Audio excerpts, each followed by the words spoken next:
नमस्कार, आप देख रहे हैं स्टेट टुडे न्यूज। मैं हूं आपके साथ हर्षिता। आइए करते हैं खबरों से शुरुआत।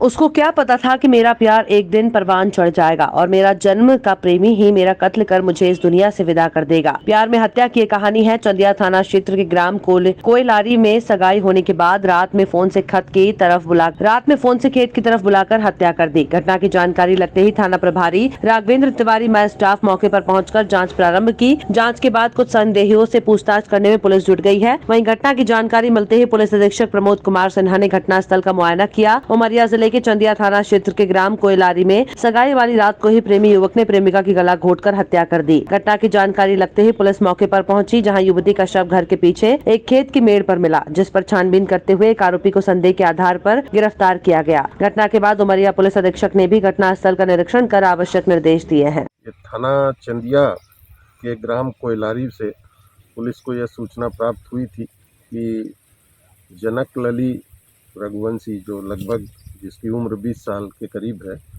उसकी रात में किसी व्यक्ति के द्वारा हत्या कर दी गई है। इस सूचना पर हमारी पुलिस की टीम यहाँ पे रात में ही पहुँची और विवेचना प्रारंभ कर दी। और विवेचना में काफ़ी चीज़ें पुलिस को अभी तक पता चल चुका है और इसमें यह पता चला है कि किसी और लड़के से मृतिका के संबंध थे, जान पहचान थी, परंतु इसकी मृतिका का एक दिन पहले सगाई हुई थी। तो इस बात को लेकर आरोपी ने मृतिका का रस्सी से गला घोंटकर हत्या कर दिया और अभी पुलिस ने जो संदेही है उसको राउंड अप किया है और उससे अभी और पूछताछ की जा रही है।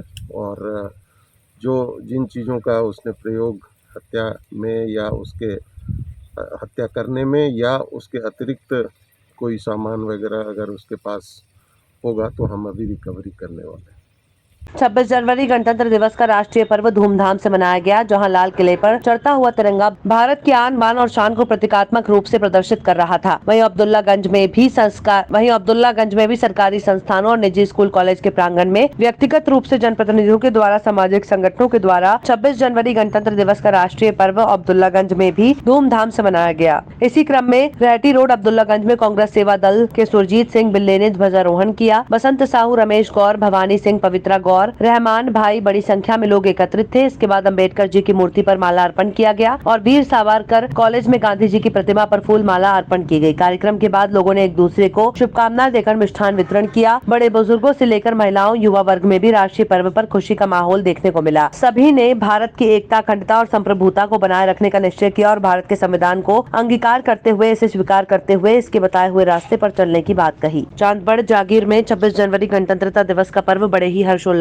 के साथ मनाया गया। मुख्य अतिथि अहमदपुर देवीपुरा भाजपा मंडल अध्यक्ष गिरीश कुमार सिंह सोलंकी लालू बना ने पंचायत के सभी शासकीय, अर्ध शासकीय इमारतों पर झंडा वंदन किया। पंचायत भवन, शासकीय विद्यालय, पशु चिकित्सालय, शासकीय चिकित्सालय, अर्ध शासकीय विद्यालय में अतिथियों के द्वारा पुष्प वर्षा के साथ झंडा वंदन किया। इस अवसर पर ग्राम पंचायत के कर्मचारी, स्वास्थ्य विभाग के कर्मचारी, आंगनबाड़ी कर्मचारी, पशु चिकित्सकीय कर्मचारी उपस्थित रहे। गिरीश कुमार सिंह, लालू बना, अनिरुद्ध सिंह जी, नरेंद्र सिंह जी, तंवर सिंह जी, सचिव करण सिंह सेन, रोजगार सहायक डॉक्टर हरि सिंह जी, दिलीप सिंह जी, शर्मा जी, किरार से जी, वरिष्ठ चिकित्सक पशु चिकित्सालय डॉक्टर मालवीय जी, पिंकी विमल, गोरेलाल पाल, हरनाथ सिंह जी, नर्मदा गौर, विमलेश विमल जी, जितेंद्र सिंह, विष्णु गुर्जर, राधेश्याम गौर साहू, राजकुमार शर्मा, अर्जुन सिंह, गंगाराम जी उपस्थित रहे। प्रदेश में 62,000 बूथों पर भाजपा के कार्यकर्ता नए युवाओं और प्रबुद्ध वर्ग के लोगों को जोड़ने का काम करेंगे। बूथ विस्तारक योजना के तहत भाजपा से छूटे हुए लोगों को जोड़ने के लिए राष्ट्रीय स्तर से लेकर जमीनी स्तर के कार्यकर्ता एक साथ मिलकर काम करेंगे। ये बात गुरुवार को भाजपा कार्यालय लोक शक्ति भवन में भाजपा के प्रदेश अध्यक्ष विष्णु दत्त शर्मा प्रेस से चर्चा में कही। उन्होंने कहा कि बूथ विस्तारक योजना के तहत बनाई गई पन्ना समिति में स्वयं केंद्रीय गृह मंत्री अमित शाह भी जुटे हैं। शर्मा ने बताया कि बूथ विस्तारक योजना अभियान के अंतर्गत ही वे 10 घंटे तक जिले के बूथों पर भ्रमण करेंगे। बूथ अध्यक्ष और भाजपा के कार्यकर्ताओं के घर भोजन करेंगे। बूथ विस्तारक योजना के अंतर्गत समाज के ऐसे प्रबुद्ध वर्ग को भाजपा से जोड़ेंगे जिनका समाज में प्रभाव है, लेकिन भाजपा से अब तक नहीं जुड़े हुए हैं। बूथ पर काम करने वाले अध्यक्ष, महामंत्री और हमारे BLA ठाकरे जी की विचारधारा के अनुरूप पन्ना समिति बनाकर गांव-गांव की गली-गली तक भाजपा का विस्तार करेंगे और लोगों तक सरकार की हर योजना को पहुंचाने का काम करेंगे।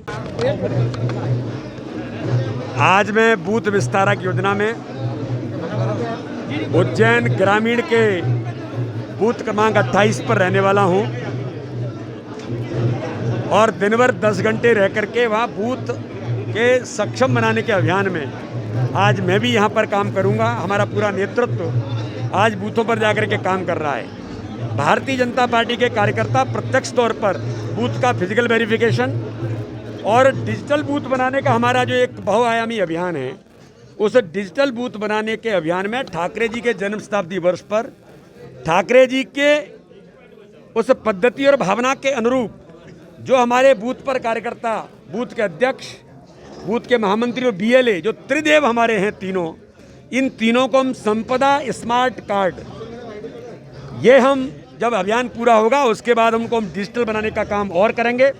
और इस संपदा के हमारे कार्ड में सम्मान, जिसको हम रेस्पेक्ट, पहचान, रिकॉग्नाइजेशन और दायित्व, रेस्पॉन्सिबिलिटी, जो ठाकरे जी की जो मन की भावना थी कार्यकर्ता के लिए, तो इन त्रिदेव को सम्मान के साथ उनको पहचान मिले और उनको दायित्व का बोध हो, इस दिशा में उनको संपदा स्मार्ट कार्ड डिजिटली हम अपने त्रिदेव जो तीनों कार्यकर्ता हैं जो बूथ को सक्षम बनाने में जिनकी महत्वपूर्ण भूमिका होगी, साथ में बूथ समिति है हमारी, पन्ना प्रमुख हैं, इनको भी विशेष प्रकार के पहचान पत्र के माध्यम से हम उनको भी रिकॉग्नाइज करने का काम इस अभियान के बाद करेंगे। जहां एक और सीहोर जिले के SP Mayank Awasthi social media पर लोगों की शिकायत सुनने का नवाचार कर रहे हैं, वहीं दूसरी ओर उनके ही अधीनस्थ कर्मचारी फरियाद लेकर पहुंचने वाले पीड़ितों से बदसलूकी कर रहे हैं। इतना ही नहीं, पीड़ितों को डरा धमकाकर मारपीट तक कर रहे हैं। कुछ इस तरह का मामला अहमदपुर थाने में देखने को मिला, जहाँ पर एक पीड़ित परिवार शिकायत लेकर थाने पहुँचा। थाने में उपस्थित पुलिसकर्मी आग बबूला हो गया, जहाँ पुलिस कर्मचारी ने महिला और उसके पुत्र पर मारपीट करने तक के हाथ उठा लिया। ऐसे में एसपी का नवाचार कहाँ तक सार्थक होगा, इसकी बानगी खुद उनके कर्मचारी बता रहे हैं। पुलिसकर्मी पीड़ित के साथ अभद्रता व्यवहार करने वाला वीडियो इस समय सोशल मीडिया पर जमकर वायरल चल रहा है। दरअसल पूरा मामला यह है कि अहमदपुर के निवासी पीड़ित महिला ने बताया कि हमारा विवाद हो गया था, जिसको लेकर हम थाने पहुंचे और पुलिसकर्मी से रिपोर्ट लिखने की बात कही, तो वहीं हमारी रिपोर्ट न लिखते हुए दूसरे पक्ष की रिपोर्ट लिखने लगे। वहीं महिला ने बताया कि हमने रिपोर्ट लिखने का कहा तो उन्होंने लात से मारा और मेरे लड़के साहिल से झूम गए। वहीं महिला ने कहा कि मैं ऐसे पुलिसकर्मी के खिलाफ कार्रवाई चाहती हूँ, जिसकी शिकायत भी महिला द्वारा सीएम हेल्पलाइन पर भी की गई है। ये थाने में आए, मेले में लड़ाई हो गई थी, थोड़ी सी ऐसे ही विभेद हो गया था। हम रिपोर्ट लिखवाने गए, तिवारी जी उठ के भी खड़े नहीं हुए और जो सामने वाला गया रिपोर्ट लिखवाने वो बदतमीजी करने लगा। तिवारी जी ने उससे किया कि चलो रिपोर्ट लिखवा।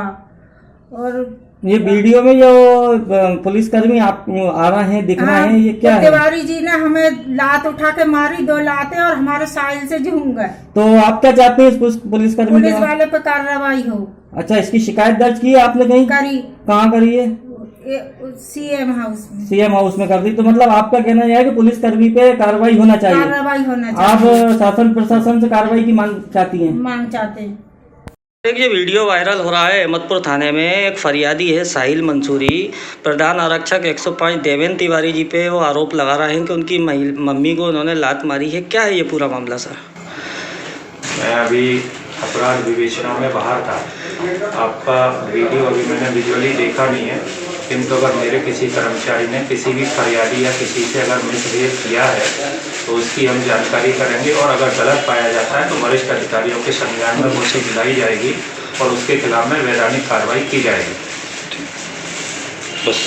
जबलपुर भारत में यूं तो आयुर्वेद के क्षेत्र में विभिन्न औषधियों का खजाना भरा पड़ा है और इसी आयुर्वेद के खजाने से खोजने वाले विभिन्न तरह की चीजें खोज निकालते हैं। कुछ इसी तरह का कारनामा दांतों को स्वस्थ और सुंदर रखने के लिए, दांतों से संबंधित बीमारियों को दूर करने के लिए सुहागी निवासी विजय तिवारी ने बड़ी मशक्कत करते हुए आयुर्वेद के खजाने से उन औषधियों के माध्यम से दांतों के समस्त रोगों को दूर करने के लिए एक औषधि तैयार की है, जिसका नाम आयुर्वेदिक चमकीला दंत मंजन है। मगर ये औषधि उन्होंने अभी तक जितने भी लोगों को दी है जो दांत से संबंधित विभिन्न बीमारियों से परेशान थे, उन सभी को बड़ा आराम लगा है। दांतों में पायरिया फसाना, दांतों में गंदगी जमा होना, मुंह से बदबू आना जैसी बीमारियों को दूर करने में विजय तिवारी का ये प्लान मंजन बड़ा ही कारगर सिद्ध हुआ है, जिसके विषय में कई लोगों ने उनसे जानने के बाद बारे में बताया कि वो तिवारी का कहना है उन्होंने ये कार्य पूर्ण मानवता के लिए किया है। कृपया इसे व्यक्तिगत रूप से निःशुल्क लोगों को प्रदान कर रहे हैं, जिससे अभी तक सभी लोग को आराम प्राप्त हुआ।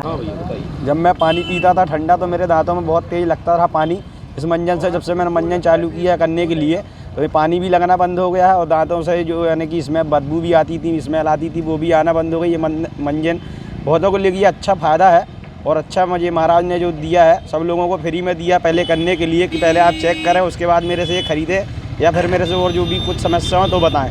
तो ये मंजन तो बहुत अच्छा है और करने के लिए बहुत फ़ायदेमंद है और खाना आना भी अच्छे से आदमी खा सकता है, पानी आनी भी नहीं लगता आजकल, सब सही है।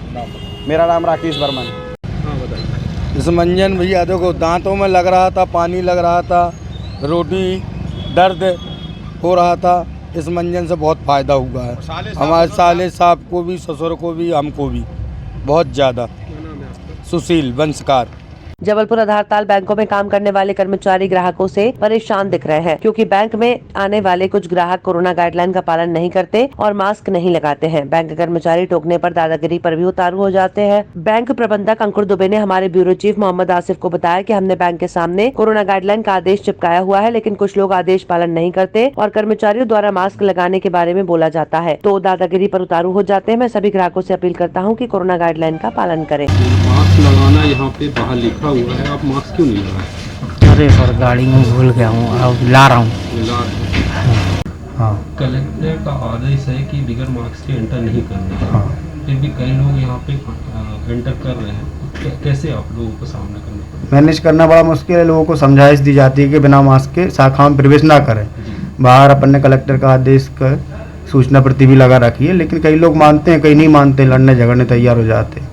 लेकिन फिर भी हमारा सभी शाखा के ग्राहकों से निवेदन है कि मास्क लगा के ही शाखा में प्रवेश करें, अपनी और सभी लोगों की जान की सुरक्षा पाए। आपका पूरा नाम? अंकुर दुबे, शाखा प्रबंधक। खबरों में फिलहाल इतना ही। आप देखते रहिए स्टेट टुडे न्यूज।